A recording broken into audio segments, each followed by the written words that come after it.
ምስጋና ይግባው። አመስግኑት በደንብ አድርጋችሁ። የምስጋና ቀን ነው። የበረከት ቀን ነው። የነፃነት ቀን ነው። የሰላም ቀን ነው። የረፍት ቀን ነው። ይህን የሰጠን አምላክ ክብር ምስጋና ይግባው። እዚህ የሰበሰበን፣ እዚህ ያቆመን፣ ሊባርከን፣ ከፍ ሊያደርገን፣ ሊቀድሰን ነው የጠራን።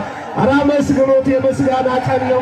አባቶቻችን ያመሰግኗትን ድንግል ማርያምን አባቶቻችን የተማጸኗትን ምስጢር ጥበብ የገለጸችላቸውን እሷን ነው የምንማጸነው፣ እሷን ነው የምናከብረው፣ እሷን ነው የምናገለግለው፣ እሷን ነው የምናመሰግነው፣ እሷን ነው እንደ ገብርኤል ደስ ይበልሽ ብለን የምናመሰግናት። ምስጋና ይገባታል። አመስግኗት በደንብ አድርጋችሁ። ዛሬ ለዚህ ቀን የደረስነው ዛሬ በዚህ ቦታ የቆምነው እግዚአብሔር ፈቅዶልን ወገኖቼ፣ እግዚአብሔር ሁላችንንም ከመውደቅ እግዚአብሔር ሁላችንንም ከተለያየ ነገር ጠብቆን በዚህ በቅዱስ ቦታ ወደ ቤተ መቅደሱ አማናዊቷ ቤተ መቅደስ ወደ ቤተ መቅደስ ለገባችበት ለዚህ ዕለት በቤተ መቅደሱ ያቆመን እሱ ነው። ምስጋና ይገባዋል። አመስግኖት። የምስጋና ቀን ነው። የበረከት ቀን ነው።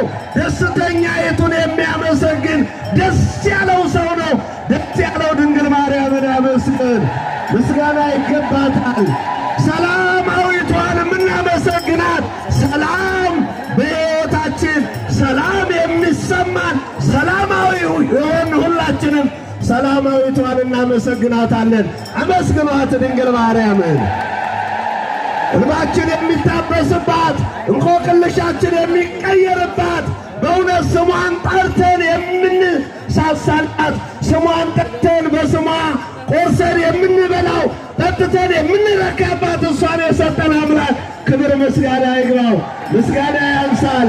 የምስጋና ቀን ነው። ይታደል ነው። ይመባረክ ነው። ይህን አባቶቻችንን እሷን እያመሰገንን ለዚህ ቦታ በዚህ ቦታ ላይ እንንቆም። ለምስጋና የጠረን አምላክ ክብር ምስጋና ይግባው። በእውነት አመስግኗት። ምንማጸናት በእውነት ተስፋችን መመኪያችን እግዚአብሔርን ያየንባት ሁላችንም ታሪክ ቀያሪ እናታችን ናት። በስሟ በእውነት ስለመብርሃን ብለን ለምነን አልቅሰን ተማጽነን የኖርባት በሷ ነው። አመስግኗት። ምስጋና ይገባታል። እሷን ለሰጠን አምላክ እሷን ለፈጠን ፈጣሪ ምስጋና ይገባዋል። አመስግኑት መድኃኔዓለምን። ምስጋና ይገባዋል። ምስጋና ይገባታል። አመስግኗት። የምስጋና ቀን ነው። ይህንን ጸጋ ይህን